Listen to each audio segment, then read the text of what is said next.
Hello, my name is Steve Lane. I'm a rock and roll musician and I love vinyl records. Put another dime in the jukebox, baby. I love rock and roll. I want to rock. Rock. Welcome to the premiere episode of RAWK TAWK. Today we are going to be interviewing Mr. Simeon Flick, an old friend of mine who I haven't seen in quite some time. We keep running into each other and I decided he'd be ideal for my first guest. And today's topic and the ongoing topic of almost every single guest we have on here is going to be, who are your 5 favorite musical acts coming up? Made in the USA.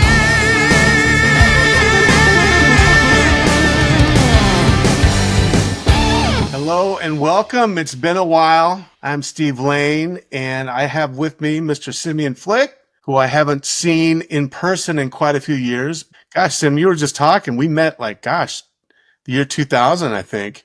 25 Maybe years ago. 99, 2000, somewhere around that. Yep. So, gosh, we've known each other 25 years. Yep. It's Something like that. we've lost some. You're playing with your brother, your twin, who's a freaking fantastic bassist. He actually played on one of my country songs years ago. A couple of them, actually, years ago. And yeah, man, it was really cool. Why don't we recap our history together real quick, like you were doing? I love that. Yeah. We were both playing some of the same venues and doing, whatever was available in Scottsdale to do.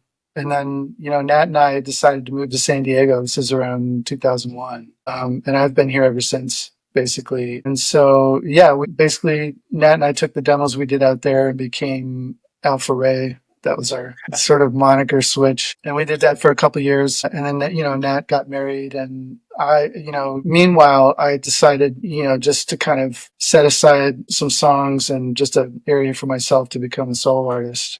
Yeah. Which is sort of something I'd always wanted to do anyway. But it kind of dovetailed with, at the time, this sort of booming acoustic singer-songwriter scene. Right. In San Diego. So it was like, okay, that's what we were talking about before, with just kind of rolling with the current, the current of wherever you are. And I've been doing the solo artist thing, this whole time, basically since my debut album came out in 2003. So it's been a long time. I'm working on album number 14 right now of my solo stuff. And and then in between I've done all kinds of session work for, different local artists. And my solo albums have been a kind of a combination of, I think we kind of talked about this too, but just an evolution, kind of getting back to like going from a singer-songwriter solo type coffee shop performer back to where my heart really is, which is just being a band player. Yeah. And having a band behind me. So there's this sort of trajectory with the albums where I'm kind of getting back to that sound. That's how it's been the whole time. Oh, that's awesome. Yeah. It's so diverse. That's what I love. It's so eclectic. I mean, the music you're putting out now, and before that you were doing Scarlatti, and before that, it's just like everything you're doing, it's just like another turn. And I love it because so many people just find their niche and they just stay there. They just want to broaden out at all. And that's what I love about your career. It's so diverse. It's so broad. It's so eclectic. Thank you. Yeah. And that just comes from, the schizophrenia growing up of just, I'm a very, schizophrenic listener, just very open. I don't, there's 2 kinds of music, good and bad. You said that it was like Davis or Coltrane or somebody. And I'm definitely, that's kind of where my head's been the whole time. So when it comes to creating music, I don't limit myself, and there's so much ground to cover, and then you get really interesting kind of hybridizations where you can combine styles. And so my big thing, at the same time, I tried to narrow down to, what's my thing, because it kind of helps listeners. It helps to not throw listeners off that way, but it's like this tightrope where you're trying to be yourself as an artist, but not alienate too many people. So I kind of stumbled on this hybrid of alternative R&B. Yeah. I chose that a long time ago because I really, just being a nice kid, like a young adult, growing up with grunge and being in a grunge band for a couple of years in the early 90s. And that's the music that's like really close to my heart. And there's a couple bands on my list from that period that were really influential for me. So it's been like a 30-something year journey to kind of balance all those influence is just everything, channeling it into whatever it is I do as best I can. I mean, you can't hit all the bases on, any particular album or any album in your oeuvre. Right. It's tough to hit all the bases, but you do the best you can. You try to narrow it down and then kind of pick your favorites, Yeah. which is True. what I've done. Right. But then, you also expand, and the whole time I've been doing, you talked about the classical guitar Mhm. stuff. So I've done 3 albums of that because that's what I studied in college. That's what my undergraduate degree is in. So I've kept that up as a sideline the whole time, just as a way to keep my fingers on top of things, keep my chops fresh. Right. And that ends up crossing over into my other guitar playing in the other genres. Right. Just the kind of polyphonic stuff my Mhm. hands are actually capable of just from playing classical for so long. Right. Oh, That's definitely rubbed off. But love it. yeah, just trying to express every facet of, what I do. It's sort of, Yeah. yeah. Awesome. Well, speaking of your list, I think it's time for us to get into it. Here we go, my friend. Time to Who delve. are your 5 favorite all-time musical acts? I don't care if it's a metal band. I don't care if it's Leonard Bernstein. It's just whatever. Your 5 favorite musical acts. If you can do them in order, great. If you don't have an order, I can respect that as well. Well, you want me to go from the top down? Sure, why not? Okay. Yeah, and it's Sophie's choice, man. Because again, going back to that musical schizophrenia, there are so many artists and bands that I just completely love. So it's a difficult, task to kind of narrow it down to 5. But Almost impossible. And it took me, I'm proud of you for doing it so quickly. I just asked you, it took me literally years Yeah. to get it down to 5. Yeah, and this is just a quick 5, but all 5 of them kind of encompass this sort of ideal that I have about bands that have been excessively innovative with their music. Yeah. So innovative in a way that people can actually relate to and grab a hold of and appreciate without having to use their brains too much. Too much. Right. Right. All 5 of these bands have really pushed themselves individually and collectively, just Oh, they're as bands. Cool. yeah, like as what they do as musicians and with their music. And then all 5 have also found their own way within the industry. They've all kind of managed to do it on their own terms without compromising too much, Well, which I really respect. I mean, that's just from the get-go. I gravitated towards bands that had that drive to not compromise, at least excessively, or just to find their own way with it instead of kowtowing, because it's always been a very exploitative industry, yeah. and even more so now, one could argue. But it's always been kind of a grift, especially when an artist is starting out and they don't have enough clout to kind of balance things in their favor. Right. But anyway, I'll get into it. Along those lines, my top band is, you can probably guess, Rush. Yeah.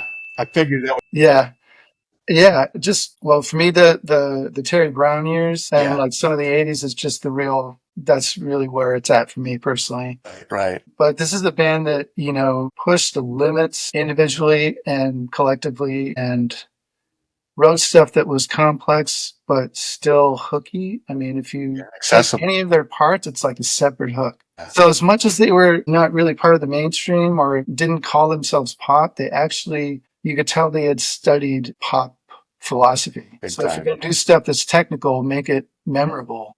Yeah. That's a fantastic balance. But then also the way they challenged the industry Yeah. and got their freedom from it to do exactly what they wanted to do and how they wanted to do it. And they did it all through word of mouth and through relentless touring and just hard work. Yeah. Instead of taking the easy way out, which is radio, like, Yeah. and the mainstream ended up coming to them. Uh-huh. They finally honed it down to, you get around to the moving pictures era, and that really focused it in and got them on the radio despite them not having to try. Right. So, so that's, and then, Alex Lifeson, the guitar player, he's like I think we share DNA, just his whole approach to guitar in juxtaposition with who he was playing with. Uh-huh. I think was really brilliant. When you've got 2 virtuosos that you're in a band with, it's kind of difficult to find space within that to shine in your own way. Right. But it really worked for them. I think they really complemented each other well. Oh yeah. So, yeah, so that's number one for me. Then they had that make or break point where they were going to get dropped. Caressa Steel was just not doing anything. Yeah. And it's just like they just had that make or break. I was like, well, go big or go home. The gumption, I mean, with all that pressure coming down on you, even from your inside people, like your management telling you, you should probably kowtow a little bit and Right. make a compromise, and then to come back and just go, no, we're going to do it our way or at all. Right. Yeah. Exactly. And I love that. Yeah. And so, yeah, that's when they went to 2112 and just really broke through and broke free of their label. And no one from the label ever came into their sessions or meddled with their business again. And Like yeah, they bought their freedom with that. they did. I really admire and respect that. Yeah. Yeah. Yeah, me too. Very key. All right. Numero dos. Number two is probably a no-brainer. It's the Beatles. Oh, awesome. Yeah, just again with finding their own way in the industry, and actually to the point where they shaped the industry. Yeah. They made albums a thing, even though they still did singles, which is like that's a very fine line to walk. They did it first. They did it best. I mean, they just ruined it for the rest of us, really, is what it comes down to. They pretty much did, man. Yeah, I mean, they paved the way, but they also ruined it and set such a high standard for everyone that has followed. It's just hard to fathom. But I mean, the innovations they came up with are too many to count. You can't even, they were the first to do feedback on a record. I think the first to use sitar on a record. Yeah. Had a lot of firsts. Yeah, just technically, they were the first country rock. Yeah. With Ringo doing Buck Owens songs and stuff. You know what I mean? They were that was the first time that there was a marriage between country and rock. And I named my kid after Graham Parsons, for crying out loud. I mean, that was very innovative, Yeah, for sure. Yeah, and just genre-wise, I mean, the first metal. I mean, not metal, but hard rock. When they did Helter Skelter, because he wanted to outdo the Who. It's just all that. Darling. I mean, oh yeah, it's like they got there first and planted the flag on the mountaintop. Yeah, they did. That's for sure. Yeah. There's so many things I could say about the Beatles. Oh yeah, I mean, yeah, we could have a whole 10-hour conversation on that's the a whole separate podcast right there. Yes. Yeah. All right, note to self. Yeah. Number three. Yeah, let's do it. Fugazi. Wow. From Washington, D.C. Yeah. Again, the music was accessibly innovative. They took post-punk and made it into this whole, as they went along, just a progressively more artier thing. Yeah. Right. Mostly what stands out for me is, well, this is a quandary. How do you have two frontmen in a single band? Right. And balance it out without the usual expected ego conflicts and all the artistic differences and all that stuff. It's just very, very democratic. That's cool. Very mindful of each member. And that even showed in their stage plot, like how they positioned themselves on stage. Everyone got their own space. They had this quadrant, where the two front men were up front, rhythm section and back. And you got two singers. I mean, they kind of set the blueprint for having a band that had two front men. Yeah. And you could argue three, because Joe, the bass player, later on started coming out and singing his own stuff. How do you balance that? Right. It takes a lot of give, and they were definitely a democracy, and that carried over into the way that they completely sidestepped the industry, just completely brushed it aside and said, we're doing things our own way, and we're going to build this whole industry around Discord. That was their label, self-run, handshake deals only with other DC bands. I mean, absolutely no compromise as far as how they dealt with the industry, and turned down $1 million deals from, I think it was Ahmet Erdogan who was trying to kind of buy a piece of it. Don't quote me on that, but in doing my research for the piece that I wrote on them, I did a piece called The Raider of the Lost Arts. Yeah. For the San Diego Troubadour, and just kind of, talk about aspects of and bands that wouldn't make it today, or just how the times have changed, not necessarily for the better. Right. Um, and yeah, Fugazi just completely did it their own way, totally sidestepped all the BS, and stayed true to they walked the talk, Uh-huh. um, and got behind various causes. I think most of their local shows, they donated 100% of the door to a particular cause. Oh wow. So they're not only innovative musicians, but they're activists that stay true to the ideals that they were trying to uphold, and Nice. tour their asses off, 50 states, pretty Wow. much worldwide. And they did it without the support of a major label. Yeah. It's like That's huge. Yeah, so much that's respect, and they're able to be philanthropic as well. So that's awesome. Absolutely. Just the pairing of that really, really appeals to me. It's just a band you can get behind ideologically, no matter who you are. And if you completely ignore that, you can still be into them for their music. Right. I mean, if you're into heavier post-punk music, Yeah. Right. they're where it's at, So if you had to pick your like moving pictures album from them, what you think might be their crown jewel, what would you go Yeah, with? yeah. Probably the best album. That's tough to say too, but I think right in the middle there's an album called "In on the Kill Taker." In on the Kill Taker. Okay. Yeah, it's like right in the middle. It's probably the apogee as far as the production, the songwriting, the sequencing. I mean, front to back, it's just all brilliant. Yeah. The songs are fantastic. The way they're put together as an album is fantastic. The flow it takes you on a journey.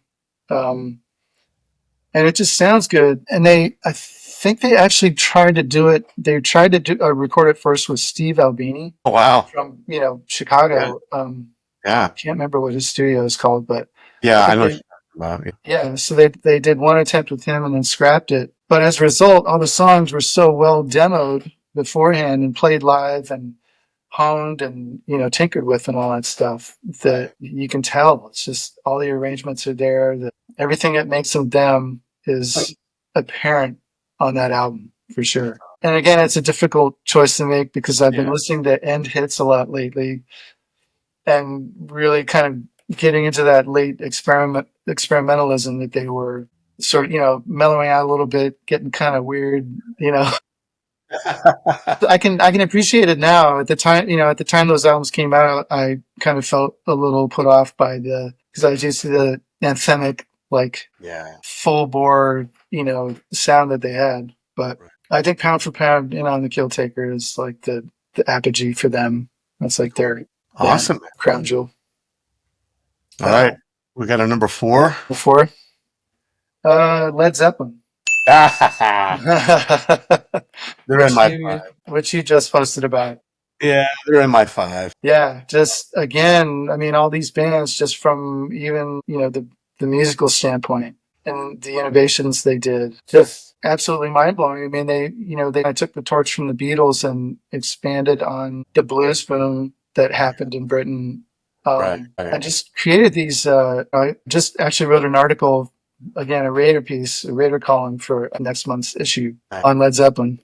Right. So in it, I kind of talk about how they would write these. They wrote these set pieces. I call them set pieces because they're so long. First of all, they completely blow in a 3-minute format, out of the water. Yeah. Right. And are just they're like these islands unto themselves. They could be separate continents because they're so long, so epic. Just in the music aspect, even, but also the production. Yeah. Jimmy Page was all over that. Yeah, big time. Just epic, I mean, Kashmir is kind of the first one you think about. That's kind of that's like the template for it. But everything I kind of based my article on the fact that everything was there from the get-go, like a baby foal dropping to the ground and immediately running off. Yeah. That's what they did from the first album on. It was, all the aspects are there. So the acoustic aspect is there in Babe, I'm Gonna Leave You. Off the first album. That covers the acoustic aspect and the epic aspect, because that one's like 7 minutes long and goes through such a journey. I mean, it's like the Hobbits going to Mordor. It's a total journey. Yeah, and then just everything else too that was present on the album, like Dazed and Confused, Yeah. kind of taking that late '60s psychedelia Uh-huh. and expounding on it. Yeah, it was all there on that first album. Yeah. It was. But so that's the music part of it, and then the other part is that they also shaped the industry. Yeah. They saw what happened to bands that only put out singles, Uh-huh. and the simultaneous creation of FM radio where they would play entire albums. Yeah. And that was the catalyst for Jimmy Page to really embrace the album era and Uh-huh. feed into it. Yeah. I agree. I And agree. just keep building, keep world building the album as an art form, which the Beatles kind of started. Yeah. They did. Yeah. So that's that aspect of it. The other aspect is that they shaped the industry by doing that. Big time. So yeah, by coming to Atlantic with an album already in the can, Yeah. Here. meant that if they were going to sign the band, they would have to accept the album as it is, Yeah. Right. which they did. To their credit, Jerry Wexler and Ahmet Erdogan Yeah. knew a sure thing when they saw it. Yeah. Yeah, they To did. all of our benefits. Yeah. Big time. I mean, Peter Grant drove around and flew around with the freaking master tapes, man. Yeah, He's just like, here here you what do you go. think? I don't know. Okay. Here. And so that kind of saved them from, or gave them the bargaining chip of, okay, we want these other things. Like we want Jimmy Page to produce all the albums. I mean, Yeah. what a concession for a band that was basically unproven Right. as of yet. But they wanted complete artistic control, which they got. Yeah. They got a higher royalty rate, Yeah. and they just steamrolled the label. Yeah. And with Peter Grant's intimidating assistance. Yeah. It's the Suge Knight of that decade, man. Yeah. That's for sure. Absolutely, yeah. He and just the way he looked out for the band. I mean, he followed them on tour. I know he managed other bands, but I don't think he gave any of the other acts under his wing the same kind of treatment, the same kind of support. So I mean, that was a big part of it. And so they just kind of like steamrolled the entire industry They did. and bent it to their will so that they would get their just rewards as artists, which is great. I mean, Yeah. yeah, there was some dust ups, like some fisticuffs, some sort of like declassified mob style stuff man. that happened. Peter But, Grant was a monster. but it was all in service of the band and just making sure the band was treated the way Right. any band ought to be. Right. Any I mean, band should have that contract. yeah. I'd like to be able to do something like that ethically today. Yeah, so exploitative now. I mean, it always has been, but they were able to kind of just twist it to their benefit, which I totally respect. Yeah, I do too. So Right. that's number 4. All right. Here comes number 5. The last one is and I kind of vacillated a little bit on this one, but I decided to go with Soundgarden. Oh, cool. Yeah. Cool. Very cool. Yeah. Again, musically accessible innovation. Yeah. A singer for the ages. Yeah. I mean, Cornell. just I have to throw I throw a bad motor finger on every once in a while just to remind me Right. what I mean. Just what a gift that guy had. I mean, multifaceted though, and you can say that about any of these bands is that they're all as individuals they're multifaceted. Right. So they all wrote songs. Chris Cornell wrote and sang some of the best songs Oh, yeah. in rock history. I mean, and just that voice. But yeah, they were all of them multifaceted. And then again, just being the first band out of the whole Seattle scene that got signed. Oh, they were. Yeah, they were. All these bands are pioneers, really. But Nirvana was Sub Pop. Yeah. the first to get signed to a major. Yeah. That's what I was thinking. Yeah. Their journey is kind of interesting. They did start on Sub Pop, and then they went to SST, which is Right. in itself a That's indie. fantastic label. I mean, just some of the artists on there. It's a who's who of alternative music. Yeah. Totally. And then jumping to A&M, which is home of the Police. Oh, yeah. Just all that stuff. Yeah. I watched, I mean, don't want to veer off too far here, but I watched all the Mr. A and Mr. F docuseries on. Oh, freaking awesome! Nice. I think Yeah. I've seen that. Oh, it's really good. Yeah. So yeah, and then just I don't know, just kind of make so they made it a slow rise in that sense. They didn't, Nirvana jumped straight from Sub Pop to David Geffen. Right. Like just that's quite a leap, and you get a lot of expectations on you, and it couldn't have been easy for Kurt to deal with those expectations and that pressure. Yeah. And I really admire the way Soundgarden did it because the same thing could have happened to them Yeah. pretty easily, and they just kind of stuck to their guns, had the gumption to just do it their own way, and just realized that the industry came to them because the industry saw something in them. I think that's really important. A lot of bands kind of miss that, and I've watched several interviews with Billy Corgan, for example, where he's like kind of going through it and talking about some of the pressures and some of the mind games that were getting played on him back in the 90s during their apogee. Right. And just shaking my head. I mean, trying to imagine how I would deal with that, first of all. Right. I just can't imagine. So I really respect the way Soundgarden approached that side of it.